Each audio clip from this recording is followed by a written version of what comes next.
à Paranormal sur le vif. Une maison hantée en Russie prend vie. En regardant ces images, je me suis demandé si un esprit essayait d'entrer ou s'il voulait sortir.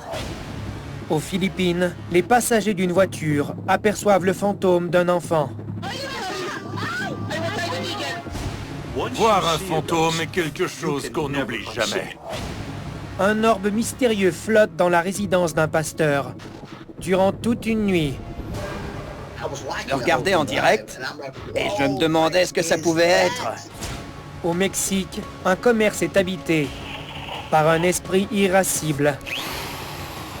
On ne veut pas voir des esprits manipuler des outils électriques. Et d'autres images paranormales qu'il faudra voir pour y croire.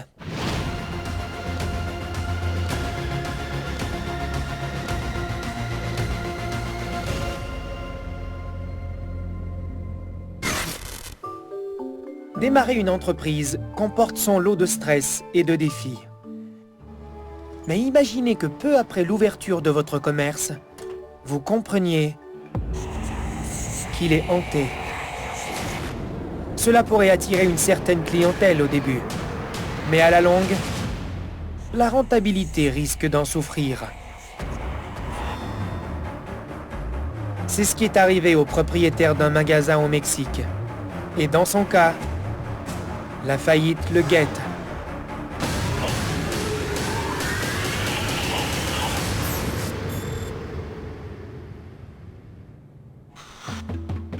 En septembre 2020, à Guadalajara, au Mexique, Mario Lara vient d'ouvrir un magasin d'articles de fête. Depuis la grande ouverture, il a remarqué des phénomènes étranges, y compris une piñata suspendue au plafond qui ne cesse de tomber par terre. Je m'appelle Mario Lara et j'ai filmé toutes les vidéos que vous allez voir. Quand on arrivait le matin pour ouvrir le magasin, la même piñata était toujours au sol. Je la raccrochais au plafond et le lendemain, je la retrouvais encore par terre. Ensuite, on a commencé à remarquer que non seulement elle était sur le plancher, mais elle s'était éloignée de l'endroit où elle était tombée. C'est à ce moment-là que j'ai commencé à me dire que ça ne tournait pas rond avec cette piñata. Mario installe des caméras de surveillance pour éclaircir le mystère. Les images disent tout.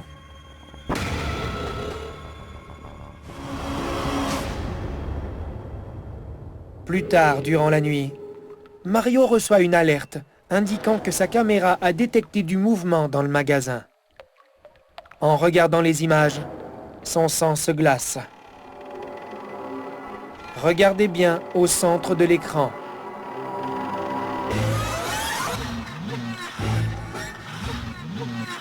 Un visage de clown cauchemardesque émerge de la pile de piñata. Je n'en croyais pas mes yeux. Ces images sont aussi terrifiantes que sinistres. Ce clown correspond parfaitement à la définition du mot macabre. On le croirait tout droit sorti d'un film d'horreur japonais. Ces images terrifiantes sont difficiles à regarder parce que ces pupilles n'ont rien à voir avec celles d'un être humain. Elles sont gigantesques, en plus d'être réfléchissantes. Mario est terrorisé et il croit que ce visage horrible a un lien avec la piñata. Il fait alors appel à un chaman pour venir la chercher et la purifier. Mais la situation ne fait qu'empirer. Quelques jours plus tard, une autre piñata semble possédée. Regardez bien.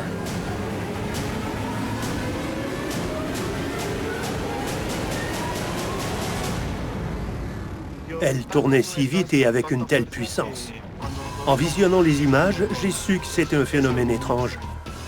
Le vent ne pouvait pas en être responsable.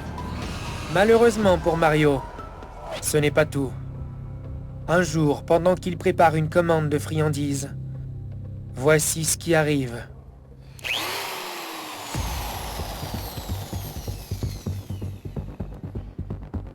Une perceuse électrique qui n'est pas branchée se met à fonctionner toute seule. Elle s'est mise en marche et m'a presque touché le pied. Cet incident m'a semblé être une attaque délibérée contre moi. C'est l'impression que j'ai eue. Sa situation devient dangereuse. On ne veut pas voir des esprits manipuler des outils électriques. Cet esprit démontre beaucoup d'agressivité, comme s'il voulait faire du mal à cet homme. S'il a suffisamment d'énergie pour faire fonctionner une perceuse électrique, je me demande ce qu'il peut faire d'autre. Mario pense que l'esprit est en colère parce que la piñata n'est plus dans le magasin. Il tente d'appeler le chaman pour la récupérer, mais ce dernier ne répond à aucun des messages qu'il laisse. Mario décide alors de tenter autre chose. J'ai fini par acheter une piñata identique à l'autre en espérant que sa présence dans le magasin ferait diminuer les phénomènes paranormaux. Par précaution, Mario asperge la nouvelle piñata d'eau bénite. Mais rien n'y fait.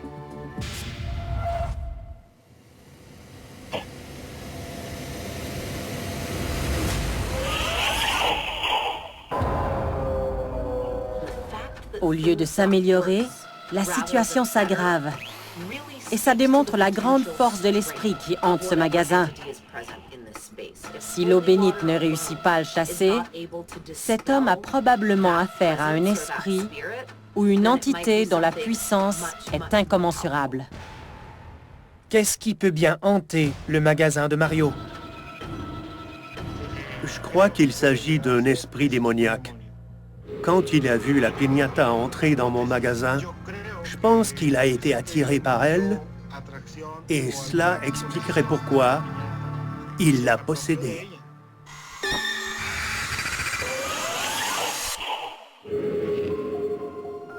Heureusement, les phénomènes se produisent maintenant plus rarement. Et Mario s'en réjouit, parce que ses affaires commençaient à en souffrir. Les gens ne voulaient plus acheter mes articles, parce qu'ils craignaient qu'un esprit les suive jusqu'à la maison. Malgré toute cette activité paranormale, Mario n'est pas prêt à renoncer à son commerce, ni à découvrir la vérité. Je vais amasser plus de preuves pour savoir ce qui se passe dans le magasin, et si je dois l'abandonner, j'aurai au moins la satisfaction d'avoir tout essayé.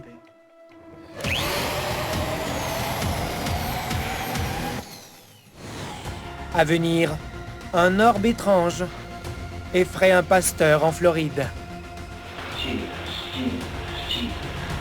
J'ai été témoin d'un accident mortel. J'aurais aimé ça crier, j'aurais aimé ça dire quelque chose. Les enquêteurs l'avaient déjà jugé coupable sans même savoir. Tragédie involontaire, vendredi 20h, à Canal D. Pour intégrer une organisation religieuse, il faut une personne exceptionnelle et investie de ce qu'on appelle une vocation. Les membres du clergé ont de nombreuses responsabilités. Ils guident notamment les personnes qui ont besoin de conseils spirituels. Ils prient avec les mourants pour faciliter leur passage vers l'autre monde. Et dans de rares cas, ils chassent les fantômes d'un endroit hanté. Ou les démons du corps qu'ils ont possédés grâce à des séances d'exorcisme. En raison de ce lien constant avec le monde spirituel, les ecclésiastiques sont-ils plus susceptibles d'être visités par des fantômes? En Floride, la caméra de sécurité d'un pasteur a peut-être capté un phénomène qui laisse croire que c'est bel et bien le cas.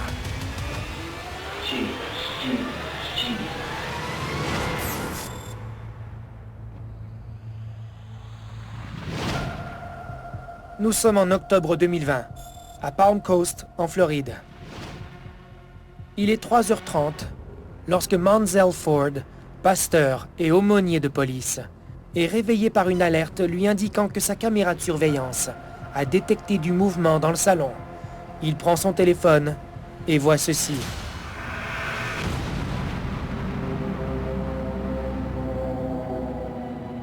Un gros orbe en forme de disque flotte dans la pièce.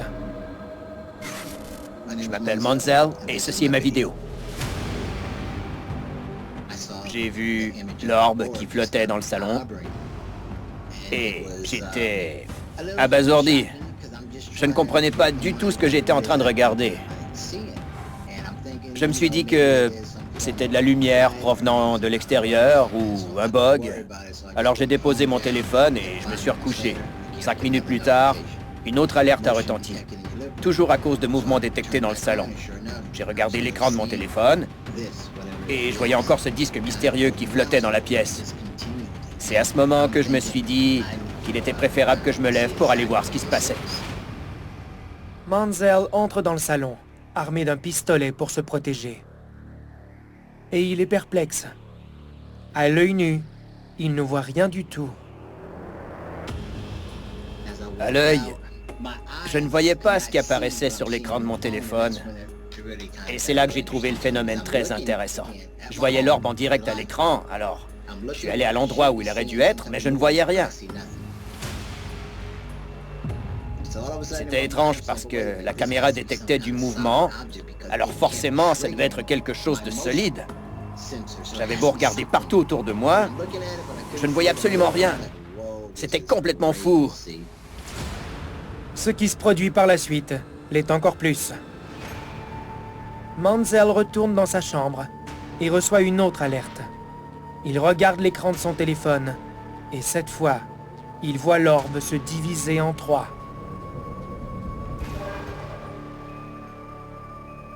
Je regardais tout ça en direct et je me posais 1000 questions. Qu'est-ce que c'était? Ces images me donnaient froid dans le dos parce que j'ai vite compris que c'était quelque chose de surnaturel. J'ai donc commencé à prier. J'ai dit à Dieu que si c'était lui qui me rendait visite, je ne comprenais pas son message. Les alertes réveillent le pasteur à quelques reprises jusqu'au matin. Il va sans dire que la nuit a été courte pour le pasteur.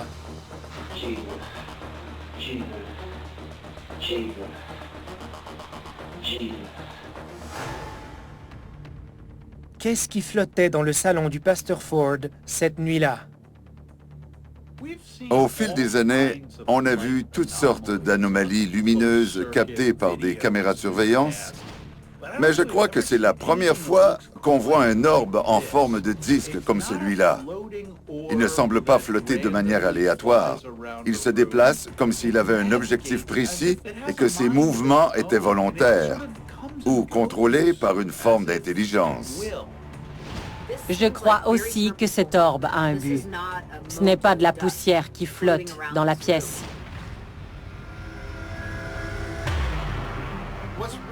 C'est très intéressant parce que les capteurs de sa caméra détectent du mouvement dans la pièce. Alors même si on ne voit rien à l'œil nu, la technologie est en mesure de capter quelque chose et d'alerter le pasteur. C'est ce qui me fait dire que ce phénomène est sans doute plus surnaturel que paranormal. Si c'est le cas, pourquoi cette entité est-elle chez un pasteur? Les esprits sont davantage attirés par certains types de personnes.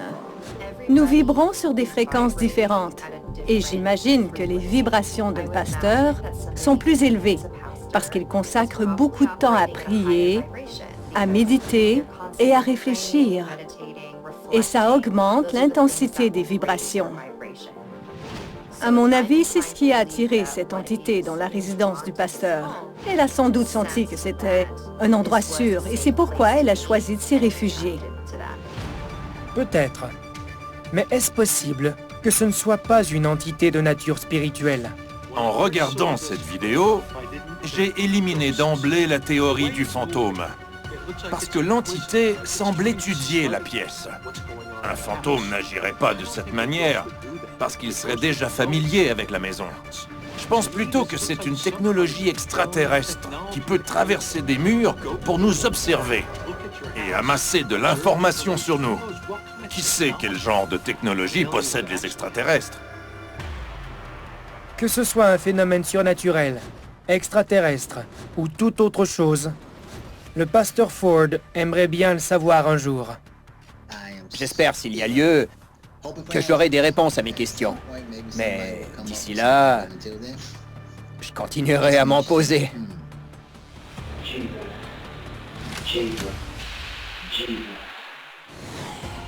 À venir, un couple en voyage en Écosse voit quelque chose dans le Loch Ness. Je n'en croyais pas mes yeux. Rapidement, très rapidement, j'ai compris qu'on voyait peut-être le célèbre monstre. Seulement en 2023, 10 330 véhicules ont été volés au Québec. Mets ça sur le parc, s'il te plaît, parce qu'il est saisi. Un huissier et son équipe tentent d'enrayer ce fléau. Traqueur de chars, vendredi 20h30, à Canal D. Les océans, les mers, les rivières et les lacs couvrent plus de 71% de la surface de la Terre. Et pourtant, le milieu aquatique est celui que nous connaissons le moins. Pour les êtres humains, ce qui vit sous l'eau demeure souvent un mystère. Mais de temps à autre, une créature marine légendaire fait surface. Et quelques chanceux ont l'occasion de l'observer. C'est ce qu'a vécu une femme en Écosse, lorsqu'elle a filmé une créature gigantesque nageant à la surface de l'eau du célèbre Loch Ness.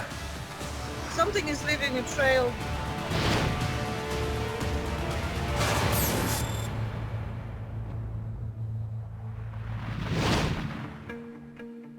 En juillet 2019, dans les hautes terres de l'Écosse, Katie Sinclair et son mari Ian explorent le pays dans leur nouvelle fourgonnette de camping.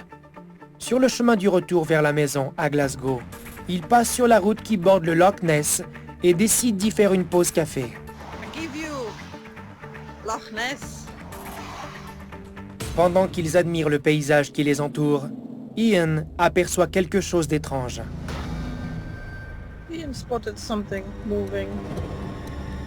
Can you see this? Let me remind you, we are at Loch Ness. That is really weird because there's nothing out there. There is no boat or nothing to cause that. Ian et Katie voient une longue rangée de bosses qui glissent à la surface de l'eau. See, 1, 2, 3. Je m'appelle Katie Sinclair et j'ai filmé cette vidéo. Au début, je n'en croyais pas mes yeux. Rapidement, très rapidement, j'ai compris qu'on voyait peut-être le célèbre monstre du Loch Ness. C'est pourquoi la caméra se met à trembler un peu. Did we get the Loch Ness monster?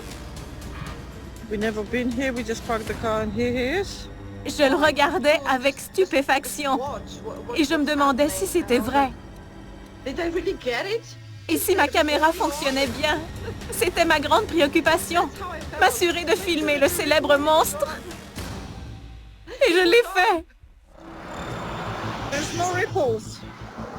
Something is leaving a trail in the water, definitely. There are no boats, as you see. C'était trop gros pour être un poisson. Cette créature mesurait au moins 10 mètres de long, ou plus. Aucun poisson n'est aussi énorme. And something is causing huge disturbance in the water. Just there. Quelques minutes plus tard, le sillage disparaît complètement. It's gone now. It's gone. Il est retourné vers le fond du lac. Il a disparu. Et on ne voyait plus rien à la surface de l'eau. Did we get a Loch Ness monster just like that? Tout le monde connaît l'histoire du monstre du Loch Ness, surnommé Nessie, qui vivrait dans ce lac en Écosse. Il n'est pas nécessaire d'être spécialiste en cryptologie pour en avoir entendu parler. Quand les gens passent par là, évidemment qu'ils vont s'arrêter, et ce couple a eu la chance inouïe de voir quelque chose qui est très difficile à expliquer. There is no boat or nothing to cause that. Ce lac gigantesque mesure 37 km de long et sa profondeur atteint jusqu'à 240 mètres. De plus, son eau est très brouillée. Alors, qui sait ce qui s'y cache? En effet. Mais est-ce possible qu'un autre monstre que Nessie se cache dans ce lac? Une créature que nous ne connaissons pas encore. Il existe tout un monde sous-marin qui nous est toujours inconnu et plusieurs plans d'eau ont des profondeurs qu'il nous est impossible d'atteindre parce que ça mettrait carrément nos vies en danger. Des créatures marines vivent probablement dans des cavernes submergées et elles remontent à la surface de temps en temps, mais ça arrive si rarement qu'on est porté à croire qu'elles n'existent pas et qu'on a tort. Did we get a Loch Ness Monster just like that? Quoi qu'il en soit, le fait que cette créature ait été filmée par hasard montre bien que tout ne se planifie pas toujours. Il suffit parfois d'être au bon endroit, au bon moment. Chaque année, des milliers de personnes se rendent au Loch Ness en espérant apercevoir le monstre. Nous, on s'arrête pour boire un café et on le voit. C'est aussi étrange que merveilleux.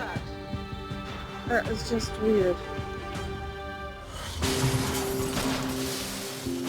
Quand une vie se termine tragiquement, l'esprit peut avoir de la difficulté à quitter le monde et la vie qu'il laisse derrière. Être coincé entre la vie et la mort est certes désagréable, mais cela peut servir des causes nobles. En Asie du Sud-Est, par exemple, certains croient que les esprits qui se manifestent où des catastrophes naturelles se sont produites servent d'avertissement ou de rappel pour éviter que cela ne se reproduise. Récemment, une femme aux Philippines a possiblement filmé une entité de cette nature avec sa caméra témoin.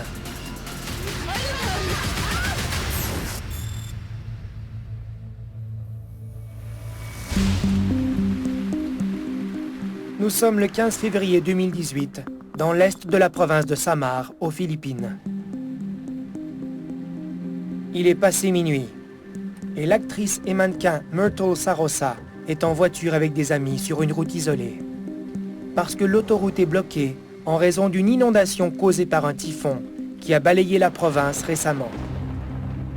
Il n'y a pas d'éclairage et la région est inhabitée.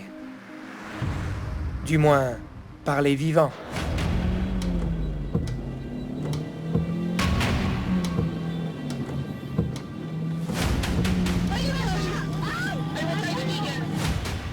L'avez-vous vu? Regardons une autre fois. Sur la route, une petite silhouette blanche apparaît dans la voie de gauche.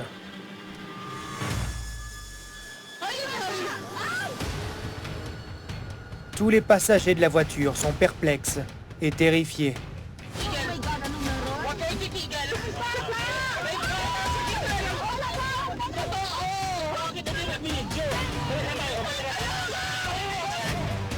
Trop effrayé pour rebrousser chemin, Myrtle décide de continuer. Mais que viennent-ils de voir sur la route? C'est une petite silhouette de la taille d'un enfant. Elle reflète la lumière et elle est plus blanche que blanche. On dirait qu'elle est recroquevillée, comme si ses bras entouraient son corps ou recouvraient sa tête en guise de protection. L'action se déroule dans une région inhabitée. Alors personne ne devrait marcher en bordure de la route. Ce qui ajoute au mystère. La taille de la silhouette correspond à celle d'un enfant, mais elle ne porte pas de vêtements. Elle est toute blanche et c'est ce qui me porte à croire qu'il s'agit d'un fantôme. Non seulement cette silhouette sort de nulle part, mais les réactions spontanées des témoins qui sont dans la voiture me semblent authentiques.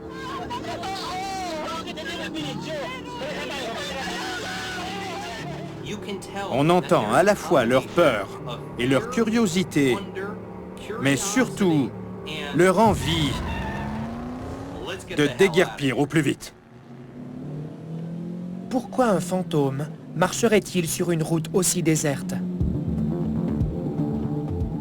Les fantômes sont souvent aperçus en bordure des routes.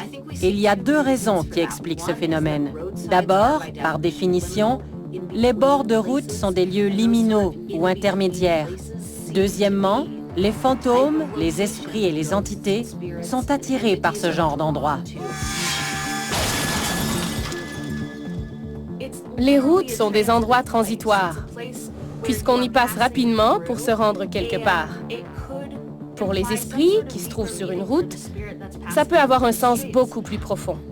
Ils sont peut-être perdus, cherchant désespérément le chemin qui mène vers l'autre monde.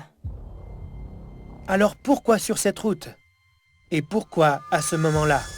Myrtle apprend plus tard qu'il s'agit possiblement de l'esprit d'un enfant, tué durant le passage du typhon Haiyan, qui a entraîné la mort de plus de 6300 personnes dans la région en 2013. Est-ce possible que le typhon qui vient de passer l'ait poussé à se manifester? On connaît d'innombrables histoires de gens qui ont perdu la vie lors de tremblements de terre, d'incendies ou même par des nuits de grand froid, et dont l'esprit a été aperçu à l'endroit même où le drame s'était produit.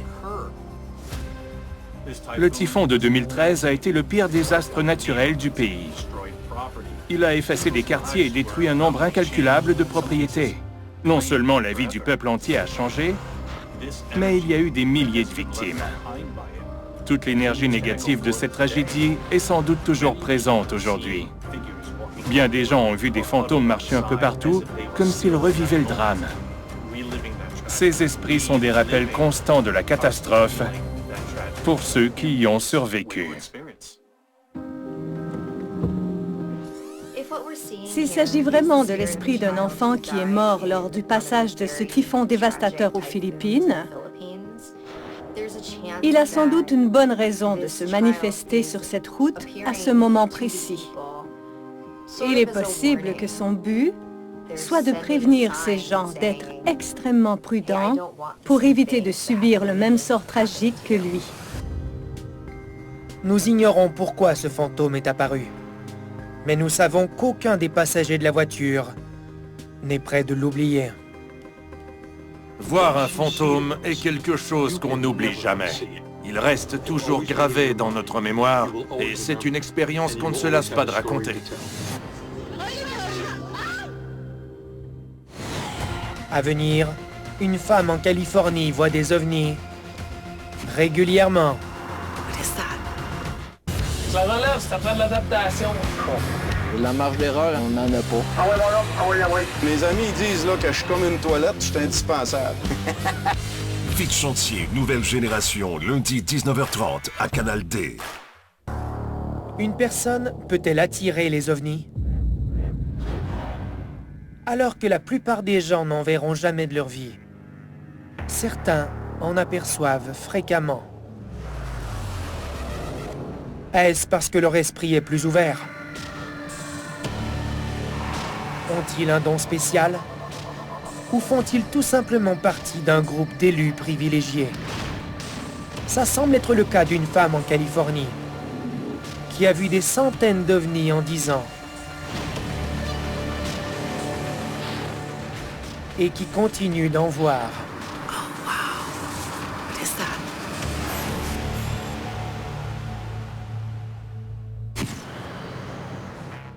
C'est à Winnetka, en Californie, que Shirley Huggins a vu un premier ovni il y a une dizaine d'années. Depuis, elle passe beaucoup de temps à observer le ciel. Au cours de la dernière décennie, elle en a vu des centaines, principalement alors qu'elle était dans sa cour arrière. En voici quelques-uns qu'elle a réussi à filmer. En février 2018, Shirley marche vers sa voiture lorsqu'une lumière clignotante très vive dans le ciel attire son attention. Elle va chercher son appareil photo dans la maison pour mieux voir l'objet. C'est un objet très étrange, en forme de cube, qui brille dans le ciel. Shirley est fascinée. Je m'appelle Shirley et j'ai filmé ces vidéos. Quand j'ai vu cet objet de plus près avec mon appareil photo, je me suis exclamé « Mais qu'est-ce que c'est que ça ?» Je n'avais jamais vu de cube volant et il brillait énormément. Il est resté immobile pendant une vingtaine de minutes. C'était très bizarre.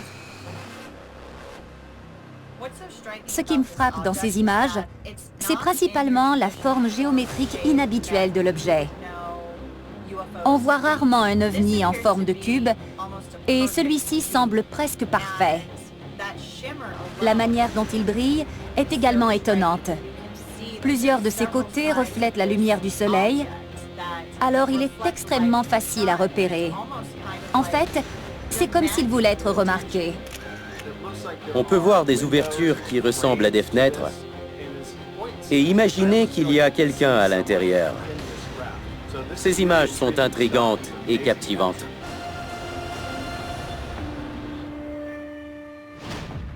En août 2018, Shirley est dans sa cour et elle observe le ciel. Tout à coup, elle aperçoit un autre objet brillant dans le ciel. Elle va chercher son appareil photo en espérant voir des détails. Et voici ce qu'elle filme. Quand j'ai vu la forme étrange de cet ovni, j'étais emballée. En fait, je ne savais pas ce que je voyais. Il avait la forme d'un ver et je me suis demandé ce que ça pouvait être. Un peu plus tard, il a relâché des petits orbes. Il semblait communiquer avec le plus gros objet en tournant autour. C'était fascinant. Shirley observe l'ovni en forme de verre pendant 1 heure. Ensuite, il prend la forme d'une boule et disparaît. On a déjà vu des vidéos d'ovnis en forme de verre ou de tube, et je reste toujours pantois devant ces formes étranges. Est-ce que ce sont des objets ou des organismes vivants? Je suis porté à dire un peu des deux. Dans ce cas-ci, on dirait que l'objet donne naissance à de petites sphères lumineuses ou à des cercles blancs, ce qui correspond à ce qu'on appelle des orbes. C'est comme s'ils étaient propulsés à l'extérieur de leur vaisseau mère. Je ne crois pas que ce soit des orbes qui sortent d'un vaisseau mère. À mon avis, c'est plutôt une créature biologique qui est possiblement en train de pondre des œufs. Je vois une créature de l'espace, ou peut-être un cryptide céleste. Mais est-ce un synonyme d'ovni? Voilà une question existentielle. Plus récemment, Shirley a capté un ovni encore plus intriguant et surtout plus inquiétant. Le 23 janvier 2020, avant le lever du soleil, elle boit un café dans sa cour lorsqu'elle voit une lumière brillante dans le ciel. Okay, this one's amazing. Oh wow. What is that? J'étais en train de filmer l'ovni quand tout à coup, un faisceau lumineux en est sorti. Je me disais, bon sang, qu'est-ce que ça peut être? Wow. C'était la première fois que je voyais un laser sortir d'un ovni. Ce phénomène me rappelle les films d'extraterrestres, dans lesquels on voit un vaisseau nous observer à basse altitude et émettre un faisceau lumineux vers le sol. Dans certains cas, ce faisceau s'empare d'êtres humains. Alors cette vidéo est digne d'un film de science-fiction. On a tous entendu parler de gens qui se sont fait enlever en étant aspirés dans un faisceau lumineux. Est-ce que c'est ce que nous voyons dans ces images? Ce faisceau lui sert-il de phare ou cherche-t-il à aspirer quelque chose ou quelqu'un? Je crois que c'est la première fois que nous voyons la vidéo d'un ovni comme celui-là. Shirley sait qu'elle a de la chance de pouvoir observer autant d'ovnis. Si on se côtoie, vous en verrez aussi. J'ignore pourquoi ça tombe sur moi et mes amis me surnomment maintenant l'aimant à ovnis. Nous pouvons nous demander si Shirley a été choisie en quelque sorte pour voir autant d'ovnis. Il y a effectivement des gens dans le monde qui voient des ovnis régulièrement. Et c'est possiblement parce que les ovnis acceptent de se révéler à eux plus facilement. Ces personnes ont peut-être un sens spécial plus développé que le reste d'entre nous, un sens qui leur permet d'être plus conscientes de la présence des ovnis. Ou peut-être que ces personnes possèdent un attribut quelconque qui fait en sorte que les ovnis soient portés à se montrer davantage à elles. Peu importe la raison, Shirley en est ravie. Je me sens consciemment très éveillée. Ça peut sembler étrange, mais j'ai l'impression d'avoir un certain pouvoir, une habileté à voir des ovnis. Ce sont des expériences exaltantes et je suis toujours impatiente d'en voir d'autres parce que je ne sais jamais ce qui m'attend. C'est fou. Wow. Amazing. À venir, un enquêteur en Russie provoque un esprit frappeur. S'il s'agit vraiment de fantômes, il n'entend pas à rire. Attache ta calotte avec de la broche. On décolle! On l'avait pas vu venir, celle-là. Vous êtes en état d'arrestation? Les samedis humour, 20h, à Canal D. Saviez-vous que les fantômes ont des sentiments? Et parce que ces sentiments naissent généralement de la frustration d'être, eh bien, des fantômes, ils se transforment souvent en animosité ou en agressivité. Ainsi, lorsque vous tentez de communiquer avec un fantôme et qu'il vous fait savoir qu'il veut être seul, il vaut mieux le respecter et quitter les lieux. C'est ce qu'un Russe a appris lors d'une enquête, quand il a choisi d'ignorer plusieurs messages clairs et qu'il a rendu un esprit déjà irrité, complètement furieux.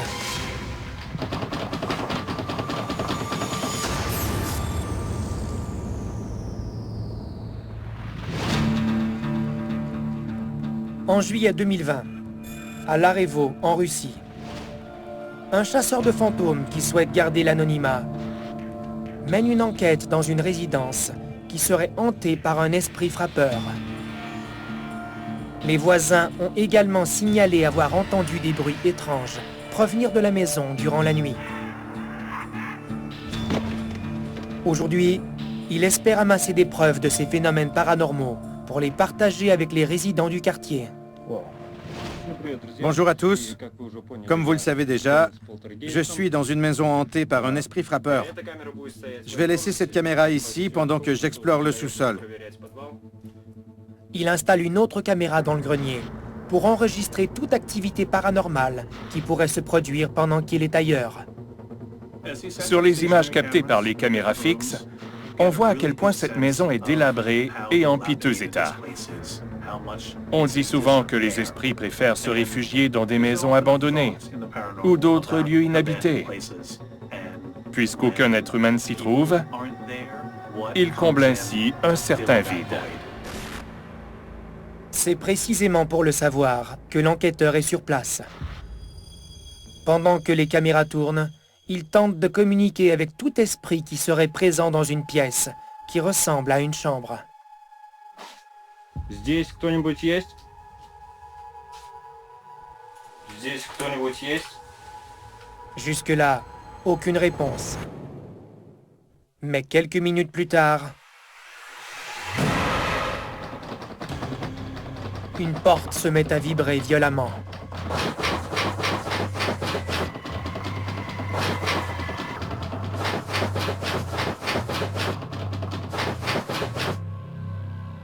Est-ce un esprit qui veut signaler sa présence? Ce bruit n'est pas du tout discret. Ce ne sont pas non plus des bruits de pas dans une autre pièce. La porte est juste devant lui et le bruit est retentissant. Quelque chose fait bouger cette porte. Et en regardant ces images, je me suis demandé si un esprit essayait d'entrer ou s'il voulait sortir. À mon avis, c'est une tactique pour effrayer l'homme. Une entité agit de manière agressive pour qu'il parte.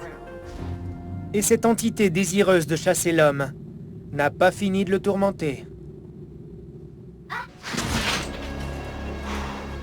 Écoutons une autre fois la voix désincarnée qui le fait sursauter.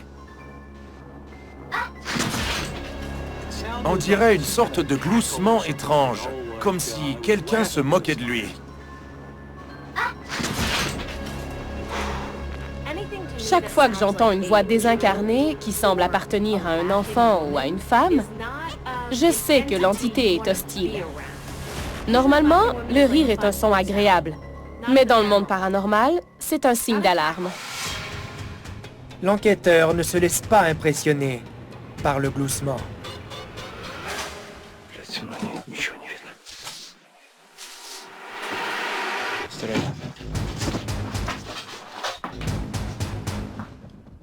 L'armoire placée contre le mur vient de bouger.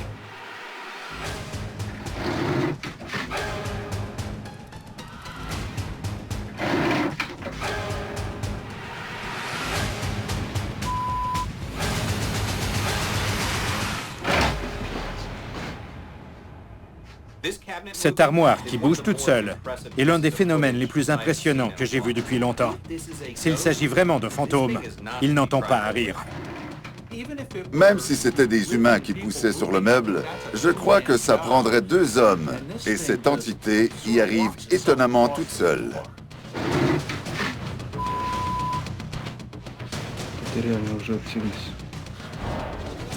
Comment un esprit peut-il avoir autant de force et un comportement aussi agressif? Les esprits peuvent adopter des comportements territoriaux. S'ils ont choisi un endroit, c'est qu'ils ne se voient pas vivre ailleurs, même dans l'au-delà. Lorsqu'on entre chez eux sans y être invité, on outrepasse une frontière et ça peut rendre les esprits furieux. Je crois que ça explique les manifestations agressives dans ces images. L'enquêteur réussit à garder son calme et à rester dans la maison, jusqu'à ce que les phénomènes cessent. J'ai terminé mon enquête, qui a duré près d'1 heure. C'est maintenant le silence complet. Je n'ai plus de réponse et tout est calme. Malgré son grand courage, il n'a pas l'intention de retourner dans cette maison. Je ne reviendrai plus jamais dans cette maison hantée.